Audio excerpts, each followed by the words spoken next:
বন্ধুরা, তোমাদের ভিতরে অনেকেরই আমার কাছে অর্থাৎ অনির্বাণের কাছে কোশ্চেন ছিল, স্যার অনির্বাণ থেকে আপনারা বিভিন্ন টাইপসের ভিডিও দেন, বাট নাবিকের যে সাজেশন বা নমুনা প্রশ্নপত্র এগুলো যদি একটি ভিডিওতে আমি পাবলিশ করতে পারি কিনা। তো আমি এটা চিন্তা করলাম যে আসলে একটি ভিডিওতে যদি 5টি সাবজেক্টেরই সাজেশন দেওয়া যায় তাহলে তোমাদের প্রস্তুতি গ্রহণ করতে অনেক সুবিধা হবে।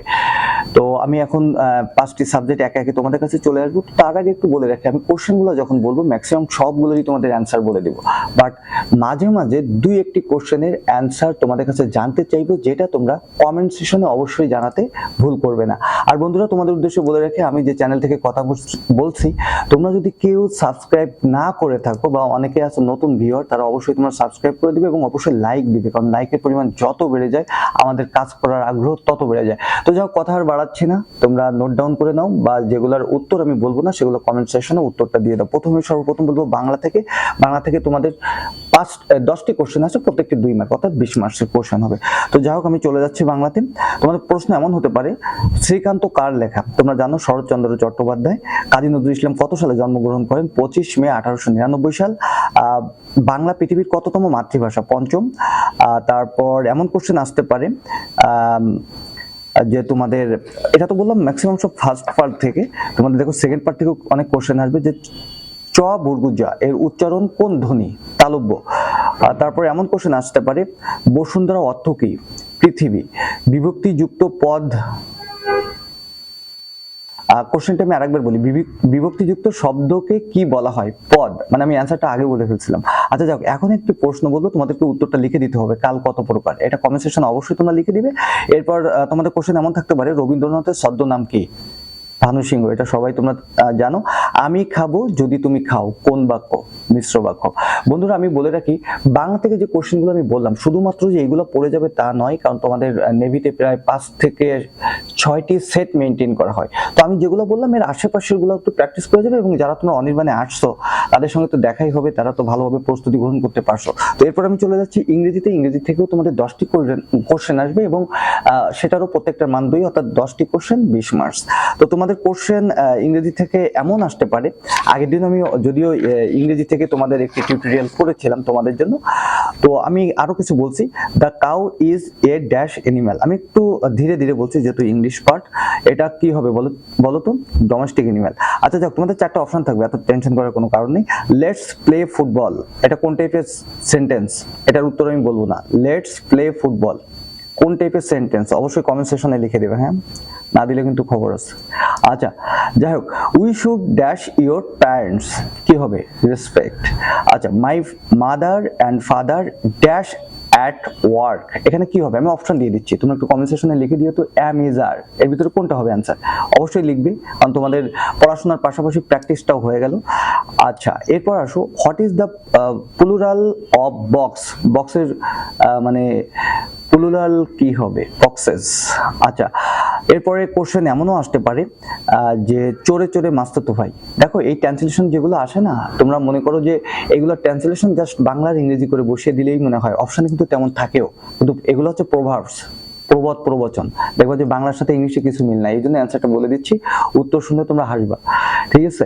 Birds of feather flock together, দেখছো কোনো মিল নাই।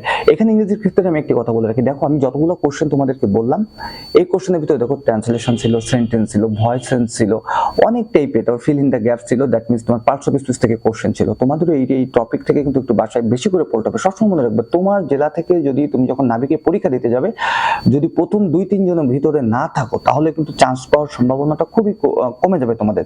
আর কারা কারা নতুন বন্ধু, এটাও কিন্তু কমেন্ট সেকশনে জানাতে তোমরা ভুল করবে না। এরপর আমি চলে যাচ্ছি গণিতে, সবথেকে কঠিন এবং ভাইটাল একটা সাবজেক্ট, কারণ অনেকেই তোমাদের প্র্যাকটিস থাকে না, এই জন্য কিন্তু গণিতে তোমরা খারাপ রেজাল্ট করে ফেলো। তো এখন আমি গণিত নিয়ে কথা বলা স্টার্ট করি। সেটা হচ্ছে, এমন কোশ্চেন থাকতে পারে যে 1 + sin 30 ডিগ্রি মান কত হতে পারে? 3/2। উত্তর বলে দিলাম, কারণ সমাধান তো এখন বলে দিতে পারছি না বড় আকারে। এরপরে থাকতে পারে a + b whole square minus a minus b whole square সমান কি হবে? এটার উত্তর কিন্তু বলবো না, এটা একদম ক্লাস 7-8 এর বাচ্চারাও পারে। সো আমরা জানি তোমরা যারা দেখছো তারা অনেক ব্রিলিয়ান্ট, বিভিন্ন জেলা থেকে, এবং এর আগে অনেকেই আছো তোমরা নাবিকে পরীক্ষা দিয়েছো, সুতরাং এটার উত্তর তোমরা পারবে। আরবারও বলি, a + b whole square minus a minus b whole square, এটার উত্তর কি হবে? অবশ্যই কমেন্ট সেকশনে লিখে দিবে। এরপরে এমন হতে পারে যে 2টি সমান্তরাল রেখা পরস্পরকে কয়টি বিন্দুতে সেট করে? এটা একটা ট্রিকি কোশ্চেন। আসলে সমান্তরাল রেখা তো কখনো সেট করে না, অর্থাৎ কখনো কখনোই সেট করবে না, অপশন এইভাবেই দিয়ে দিও। Next question, x equal to যদি 1 হয় তাহলে 12x4 মানে x টু দি পাওয়ার 4 আর কি plus 5x to the power cube plus 7x square minus 10x to the power 5 এর মান কত? দেখো মনে হচ্ছে না আমি অনেক দ্রুত বলে ফেলছি। তোমরা যখন ভিডিওটি দেখবা এবং অ্যান্সার বের করার চেষ্টা করবা তখন পুশ করে আস্তে আস্তে দেখবা, তাহলে বুঝতে পারবা। কারণ তোমরা জানো 5টা সাবজেক্ট নিয়ে আলোচনা করবে, দ্রুত কথা যদি না বলি তাহলে শেষ করবো কিভাবে, সারা রাত লেগে যাবে। তো যাও, এটার অ্যান্সার হবে 14 অর্থাৎ 14। পরবর্তী কোশ্চেনে চলে যাই। m - n ইকুয়াল টু যদি 3 হয়, mn সমান যদি 2 হয় তাহলে mq প্লাস nq এর মান কি হবে? অর্থাৎ তোমরা জানো aq প্লাস bq এর সূত্রে জাস্ট মানগুলো বসাই দিলে অ্যান্সার বেরিয়ে যাবে। অ্যান্সার বলে দিচ্ছে 9, ঠিক আছে। যাও, এর পরবর্তী কোশ্চেনে চলে যাই। 100 টাকার শতকরা 2 ভাগ কত টাকা হবে? এটা আমি বলবো না, তোমরা কমেন্ট সেকশনে অবশ্যই লিখবা, না বললে খবর আছে। আচ্ছা, পরবর্তী question, x plus y equal to 1 এবং x minus y equal to যদি 3 হয় তাহলে x এর মান কত, y এর মান কত? দুইটার মান বের করতে হবে। এটাও কিন্তু তোমাদেরকে কমেন্ট সেকশনে জানিয়ে দিতে হবে। দেখছো, তোমাদের কখনো কিন্তু ত্রিকোণমিতি থেকে কোশ্চেন আসছে, কখনো জ্যামিতি থেকে কোশ্চেন আসছে, কখনো মান নির্ণয় থেকে কোশ্চেন আসছে, কখনো লাভ ক্ষতি থেকে কোশ্চেন আসছে, মানে হিউজ একটা সিলেবাস। বন্ধুরা, তোমাদের বলে রাখি, যারা অনির্বাণ সম্পর্কে অনেক আগে থেকে জানো যে অনির্বাণে কিন্তু 7 দিন অথবা 15 দিনের একটি কোর্স চলছে নাবিকের জন্য। অলরেডি অনেকেই কিন্তু ব্যাচ শেষ করে গিয়েছে, অনেকে নতুন করে স্টার্ট করছে, অনেক হয়তো আগামীতে আসবে। তোমাদের যাদের ইচ্ছা, আগামী 22 তারিখ থেকে টোটাল 7 দিনের একটি প্যাকেজ আমাদের শুরু হয়েছে। 7 দিনের ভিতরে তোমাদের টোটাল বুলেট শিটের সলিউশন, ফ্রি মেডিকেল চেকআপ এবং মৌখিক পরীক্ষার অনুশীলন সবকিছু কমপ্লিট করে দেওয়া হবে, যাতে কিনা 30 তারিখ থেকে যে পরীক্ষা স্টার্ট হয়ে যাচ্ছে এবং চলবে মে মাসের 25 তারিখ পর্যন্ত, তোমরা যাতে পরীক্ষায় ভালো করে তোমার জেলা থেকে চূড়ান্তভাবে সিলেক্টেড হও এবং অনির্বাণকে মিষ্টি খাওয়াতে পারো। বুঝতে পারছো? নেক্সট সাবজেক্ট বিজ্ঞান। বিজ্ঞান নিয়েও আমি এর আগে একটা ভিডিও দিয়েছিলাম, আমি একটু শেষের দিক থেকে বলি, কারণ আমাদের কাছে তো সব সেটেরই টুকটাক নমুনা কোশ্চেন থাকে, যাতে কিনা তোমাদেরকে আমরা হেল্প করতে পারি। আর যেহেতু আমরা একটা অনির্বাণকে বিলং করি, এখানে অনেক স্টুডেন্ট আসে, হাজার হাজার স্টুডেন্ট বা শত শত স্টুডেন্ট, তাদেরকে আমাদেরকে টিচ দিতে হয় বা শিক্ষা দিতে হয় বা ক্লাস নিতে হয়। তো আমাদের কাছে বিভিন্ন টাইপের নমুনা কোশ্চেনপত্র থাকে, যাতে কিনা তোমাদেরকে একটা সঠিক ধারণা দিতে পারি। কিন্তু কখনো এটা চিন্তা করবে না অনির্বাণে আসলে টোটাল সেম হুবহু কোশ্চেন পাওয়া যায়, এই ধারণা নিয়ে কেউ অনির্বাণে আসবে না, জাস্ট নিজেকে প্রস্তুত করার জন্য। ওকে, অনেক কথা বলে ফেললাম, আবার সাধারণ বিজ্ঞানে চলে আসি। দেখো, জাইলেম টিস্যু কত প্রকার? 4 প্রকার। সোডার সংকেত কি? এটা আমি বলবো না, কমেন্ট সেকশনে লিখতে হবে সোডার সংকেত কি। ওকে, নেক্সট কোশ্চেন, পর্যায় সারণীর মূল ভিত্তি কি? ইলেকট্রন বিন্যাস। বস্তুর ভরবেগ কিসের উপর নির্ভর করে? ভর ও বেগ। অঙ্গজ প্রজনন কত প্রকার? 2। উদ্ভিদ কোন প্রক্রিয়ায় কার্বন ডাই অক্সাইড গ্রহণ করে? এটা তো জানোই, সালোক সংশ্লেষণ প্রক্রিয়ায়। শাপলার আদি নাম কি? নীল শালুক। জানো? তোমাদের এলাকার দেখবা যে নানা, চাচা, দাদি, দাদা এনারা সব জানে। আচ্ছা, মানব দেহের হাড় কতটি? এটা তো জানো, এটা কমেন্ট সেকশনে অবশ্যই লিখে দিতে হবে। মানব দেহের হাড়ের সংখ্যা কত? এটা এয়ারফোর্সেরও আছে এই কোশ্চেনগুলো। তো এটাই ছিল বিজ্ঞান থেকে কোশ্চেন। দেখো, বিজ্ঞানের কোশ্চেন নিয়ে আমি যখন আলোচনা করছি তখন একটা জিনিস ফলো করছি। দেখো, তোমাদের ফিজিক্স থেকে কিছু কিন্তু কোশ্চেন আসছে, দেখো তোমাদের কিন্তু বায়োলজি থেকে কিছু কোশ্চেন আসছে, আর কেমিস্ট্রি থেকে কিছু কোশ্চেন আসছে। বুঝতে পারছো? দ্যাট মিনস তোমরা যদি বলো স্যার আমরা আর্টস কমার্স স্টুডেন্ট, নাবিক পদে পরীক্ষা দিব, আমরা তো কিভাবে সায়েন্সের সাবজেক্টগুলা থেকে কোশ্চেন আসলে পারবো?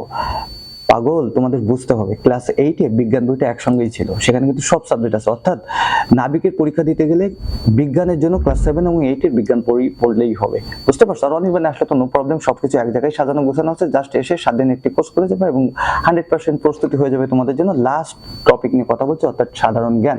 তোমরা জানো সাধারণ জ্ঞানের সাথে কিন্তু আইকিউ থাকে, একসঙ্গে 10টা কোশ্চেন। কত মার্কস? 20 মার্কস। যাক, আমি প্রায় শেষ পর্যায়ে। অবশ্যই যে কোশ্চেনগুলো তোমাদের কাছে করছি অবশ্যই কমেন্ট সেকশনে লিখবা, আর যারা এখনো সাবস্ক্রাইব করো নাই তারা অবশ্যই সাবস্ক্রাইব করবা। যাও, বিজ্ঞানে চলে আসি। বাংলাদেশের দক্ষিণের জেলা কোনটা? কক্সবাজার। উইলিয়াম শেক্সপিয়ার কোন দেশের কবি ছিল? যুক্তরাজ্য। তারপর সুয়েজ খাল কোন দেশের? মিশরের। বীরশ্রেষ্ঠ কতজন? এটা আর বলবো না, দেখি কতজন পারো কিনা। বীরশ্রেষ্ঠ, আবার অন্য কিছু লিখে দিও না যে অর্ধমাত্রা কতটি, ঠিক আছে? বীরশ্রেষ্ঠ কতজন এটা লিখে দিবা। জাতিসংঘের সদর দপ্তর কোথায় অবস্থিত? নিউ ইয়র্ক, যুক্তরাষ্ট্রে। সব থেকে বড় স্তন্যপায়ী প্রাণী? নীলতিমি। এরকম আরো অনেক কোশ্চেন রয়েছে বিভিন্ন সেটের।